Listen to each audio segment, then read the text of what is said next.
Oh, these are the friends I was talking about. Thank you for looking after Nanaki. My name is Bugenhagen. I teach planetology here in the canyon. One could say I know a thing or two about our world. A thing or two? I doubt there's a thing or two you don't know about it.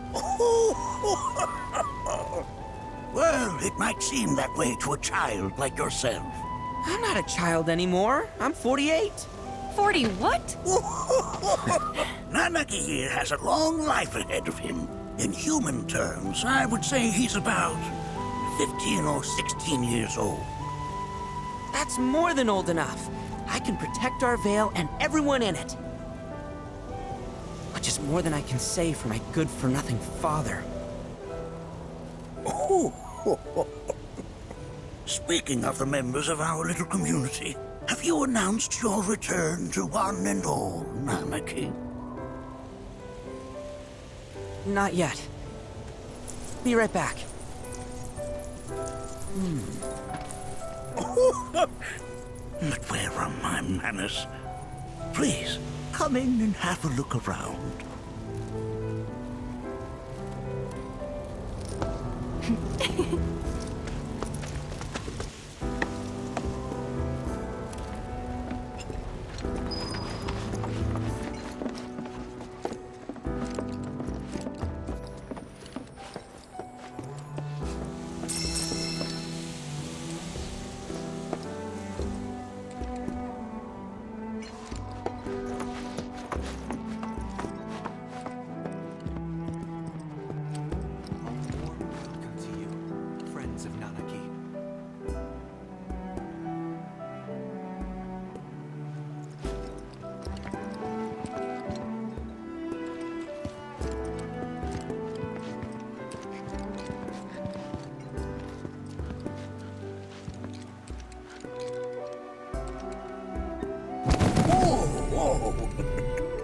Those devices are testing the pull of gravity.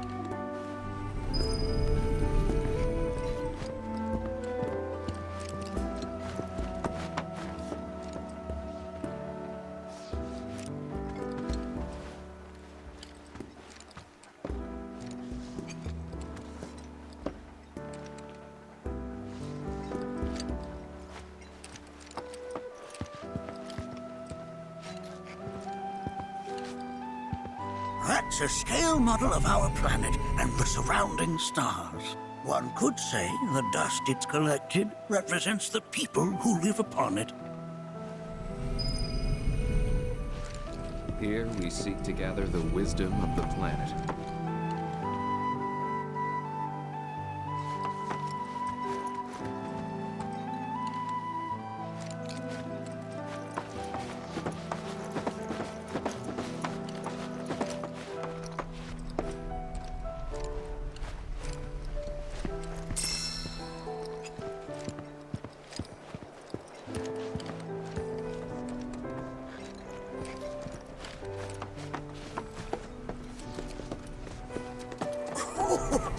You recognize that little scamp? I'll have you know that in his childhood, Nanaki was quite a handful.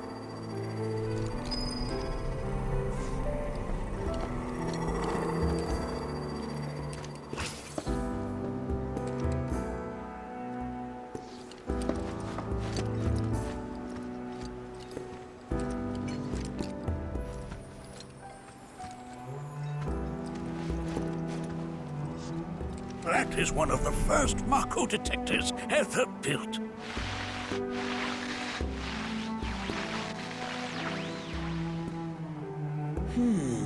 Though I suspect it can't detect much now.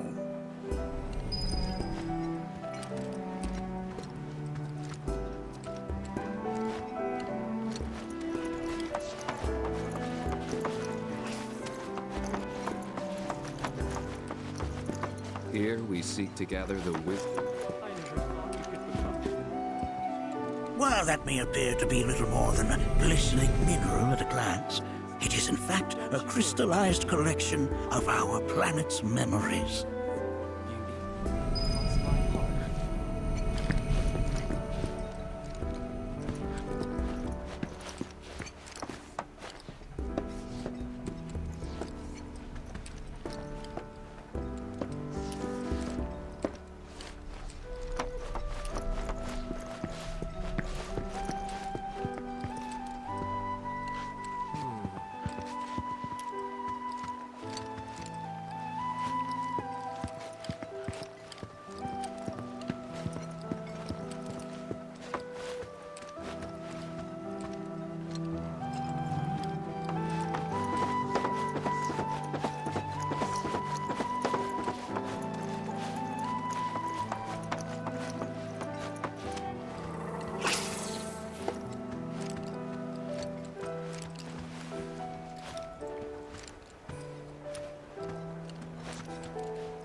Anarchy never had much exposure to the outside world.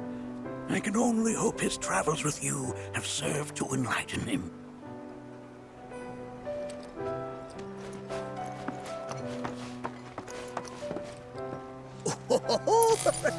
Let's not be hasty. I'll show you that room later.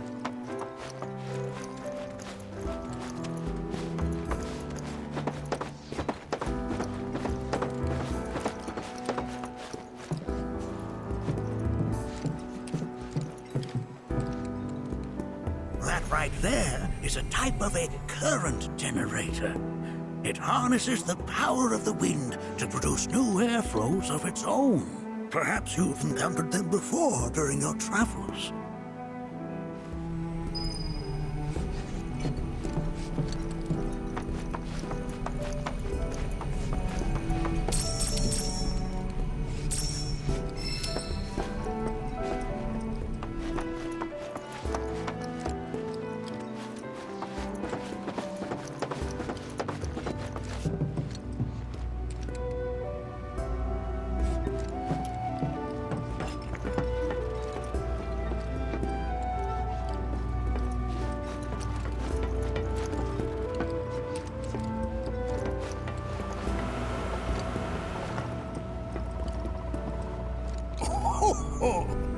You won't find a larger telescope on the planet.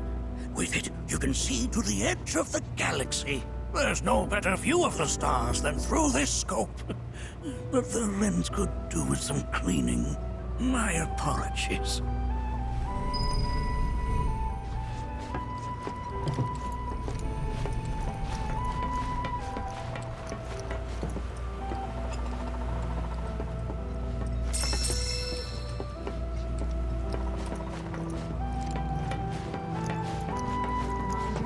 In front of fellow Bugenhagen.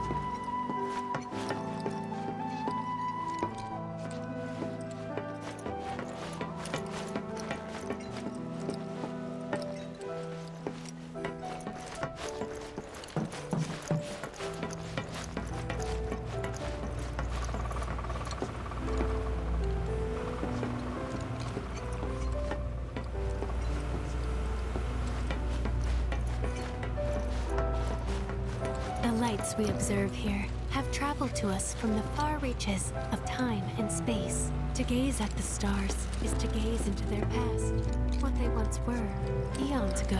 Can't say I'm all that interested in the future, but that's just how we're wired. Humans can't help but fixate on the past, on what used to be.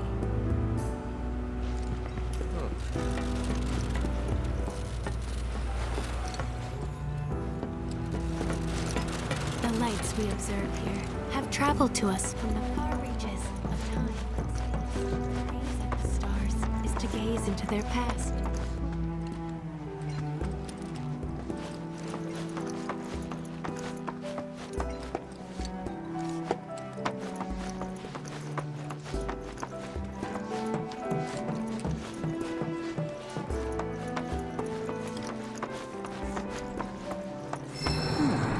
That again, huh?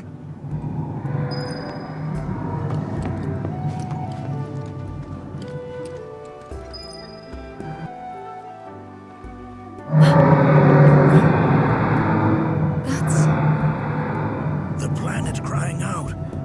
A sorrowful dirge indeed. One I've heard all too often of late. This tubing allows us on the surface to hear the inner voice of the planet. What we just heard didn't come from the planet, though. That was definitely the voice of a weapon. You seem awfully sure of yourself, miss. Because we saw them with our own eyes. Two, in the Corel and Gungaga reactors. They were loud and huge. A fascinating account, were it true. However, such grand delusions could be a sign of Mako poisoning. Do see a doctor. Excuse me? Oh. Yes. That would do them some good. Judging from everything you've said, the three of you are unfamiliar with basic planetology. But it is never too late to learn. Please, come with me.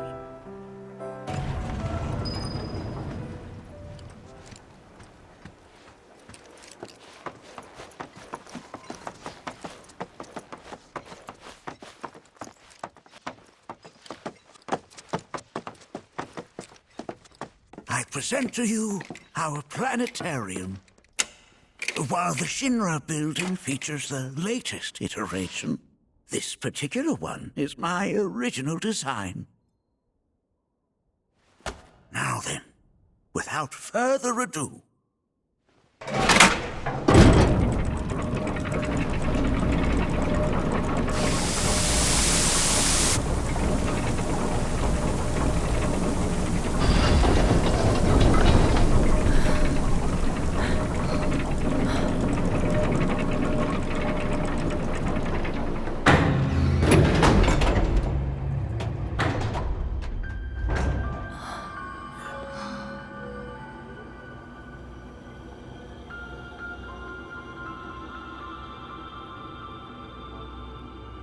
Wow.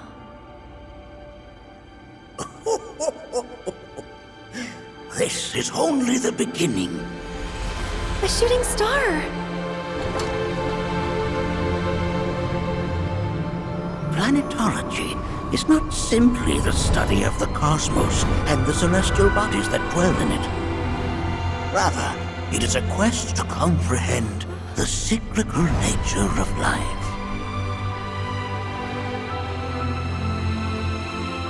Behold, the planet we call home. It was from its soil, so teeming with life, that mankind was born. And like all living things, man is fated to die. So, what happens next? The body withers and returns to the planet. But what of the mind, the spirit, the soul? Much like its former vessel, it too returns whence it came. To the great river where all intertwine and circle the planet without end. A cycle of continuous convergence and divergence. The ceaseless ebb and flow that is the life stream. An apt name, though it is as much a reservoir as it is a stream, being the sum of the planet's spiritual energy. It is the very essence of our star, the blood coursing through its planetary veins. And if ever that essence were to be entirely depleted,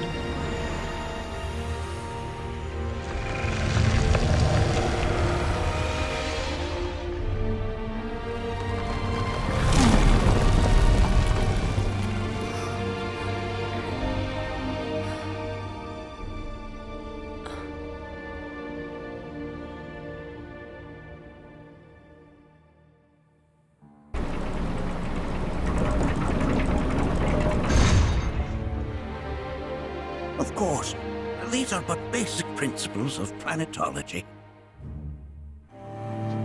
So you're saying that Mako is spiritual energy, which we're using up?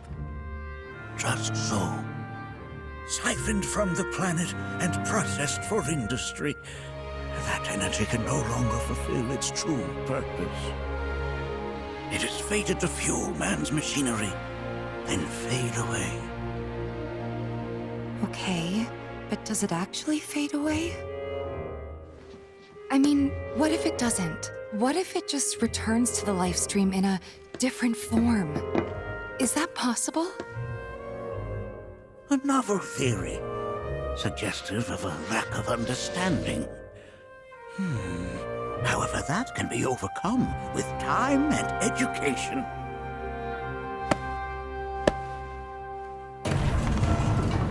You rang?